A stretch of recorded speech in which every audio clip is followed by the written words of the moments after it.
Termina hoje o ano letivo no ISCAC. O ISCAC tem habituado a cidade, para além da sua atividade curricular, dos cursos que coloca à disposição da comunidade, a organização de conferências, de congressos, de debates, com uma temática que, no fundo, diz muito a cada um de nós. O importante, no fundo, é fazer pensar. Exatamente. Sr. Doutor, antes de mais, parabéns pela reeleição à frente do ISCAC. Qual é o balanço que se pode fazer, no fundo, terminada esta etapa, mais uma na vida do ISCAC? O balanço pessoal é gratificante. Ficar-me mal fazer um balanço que não seja puramente pessoal. A nossa preocupação é gratificante, mas sempre com um sentimento de incompletude. Isto é, nós fizemos o que queríamos fazer, mas queremos fazer mais. Esta é uma escola magnífica, é uma escola que tem uma qualidade pedagógica e científica altíssima, mas que para nós tinha um problema, que é um problema de Portugal, das escolas de economia e gestão, é um problema dos nossos tempos, que dava aos estudantes uma visão muito formatada do mundo e do mundo empresarial sobretudo. Pouco prática, portanto. Muito prática, mas pouco crítica. Neste sentido, pouco reflexiva talvez, pouco crítica é excessivo. Nós entendemos que uma escola de gestão tem que ser uma escola que ensine também os alunos a pensar criticamente por si próprios. E, naturalmente, os programas de cadeiras económicas e de gestão não são propensos a esse objetivo. Nós procuramos, em conjunto com os nossos parceiros, com os estudantes, foram fundamentais, com os professores, com os funcionários, através de workshops, através de colóquios, conferências, trazer à escola outras leituras do mundo, da filosofia, da história, da política, da arte, da música, da poesia, da pintura, que lhes permitissem perceber que as empresas são sempre o instrumento para um fim e não um fim em si mesmo. O instrumento para um fim que é a realização de cada um.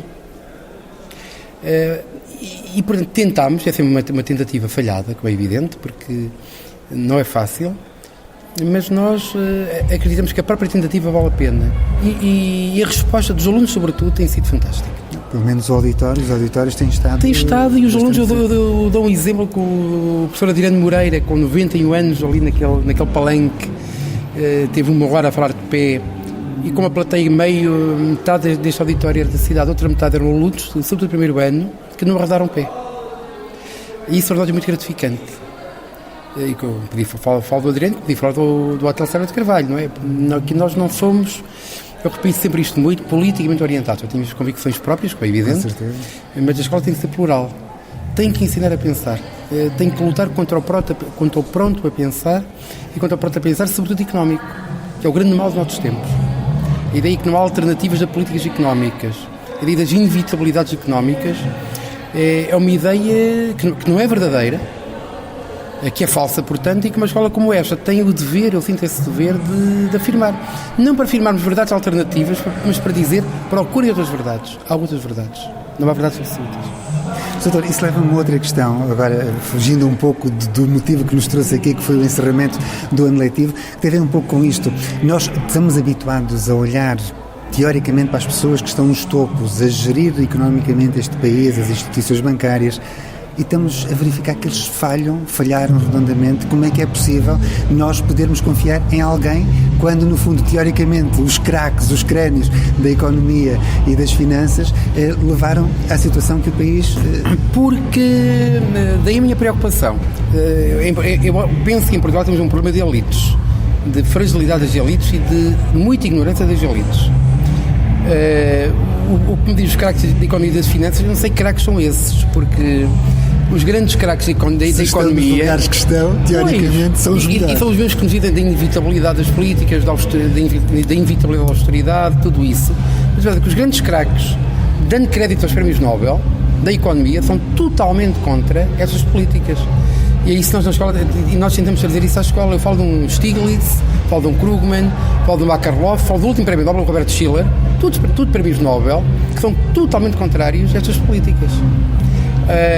Porque é que são escondidos, esquecidos, ignorados, não ouvidos, é algo que me surpreende muitíssimo, no final dos tempos. Nesta escola nós tentamos trazê-los e Novos recuperá-los. tempos e de outros interesses, provavelmente. Claro. Nós não aceitamos política, não aceitamos o pensamento único. Não queremos impor o nosso pensamento, longe disso. Queremos dizer que há pensamentos alternativos, que não há verdades absolutas, muito menos na economia. A economia não é uma ciência exata. A economia é um modo de interpretação da realidade. Falível. Muito falível. E é porque é falível que temos estas crises económicas que sucedem, não é? É isso que os nossos alunos procuramos transmitir aos nossos alunos. Como? Trazendo historiadores, políticos, filósofos, sociólogos, astrofísicos. Várias correntes, no fundo. Claro. Várias correntes. E não procurando impor nada. A nossa única preocupação é dizer pensem, recusem o pronto a pensar, seja na política, seja na economia, seja na gestão. E dizer também que a empresa não é, a empresa e o lucro não são o objetivo máximo. O objetivo máximo é a realização de cada pessoa, empresário, trabalhador, funcionário público, vizinho, quem quer que seja. A economia é um instrumento para um fim